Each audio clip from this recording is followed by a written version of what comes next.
Hi friends, तर चला आज आपण फिश करी बनवणार आहोत. त्यासाठी बघा मी अर्धा किलो फिश घेतलेला आहे. चांगला स्वच्छ धुवून घेतलेला आहे. तर मसाले पाहून घेऊया आपण.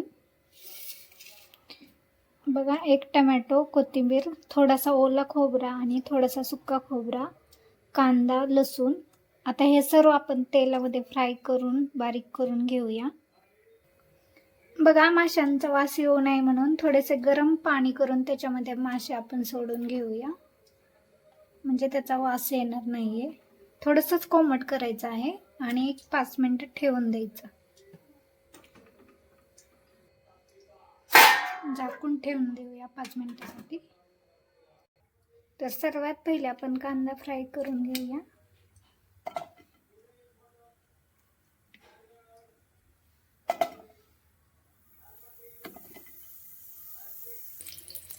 थोडंसं तेल ओतलेलं आहे म्हणजे पटकन कांदा परतला जातो. लगेचच टोमॅटो टाकून घेऊया.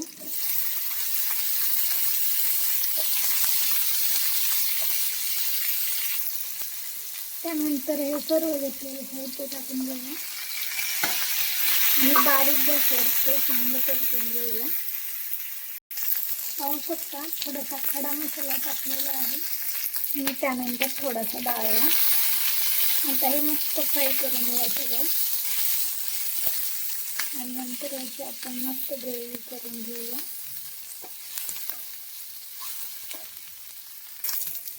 थोडेसे ज्वारीचे पीठ टाकूया.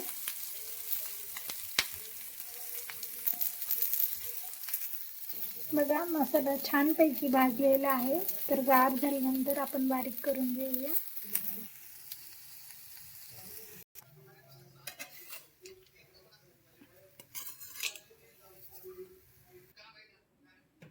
पाहू शकता आपला मसाला बारीक झालेला आहे.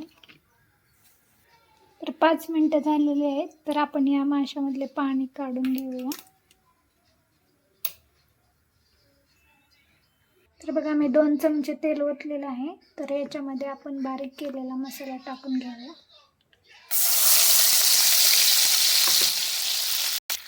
हा मसाला चांगला तेलामध्ये फ्राय करून घ्यायचा आहे.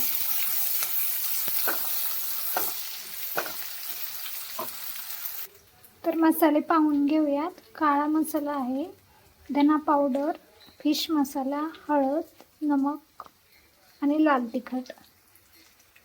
तर आता हे सर्व आपण ह्याच्यामध्ये टाकून घेऊया आणि 5 मिनिटं चांगलं परतून घेऊया. तर बघा, मसाला चांगला फ्राय झालेला आहे. तर याच्यामध्ये आपण घेतलेलं फिश टाकून घेऊया आणि आपल्या गरजेनुसार पाणी ओतून घेऊया. या मसाल्यामध्ये थोडा वेळ फिश फ्राय केलेला आहे. तर याच्यामध्ये आता आपण पाणी ओतून घेऊया. बारीक गॅसवरती आपण याला 10 मिनिटं शिजवून घेऊया. तर पाहू शकता, फायनली आपली फिश करी तयार आहे. आवडले असेल तर नक्कीच चॅनलला लाईक, शेअर, सबस्क्राईब करायला विसरू नका. थँक्यू.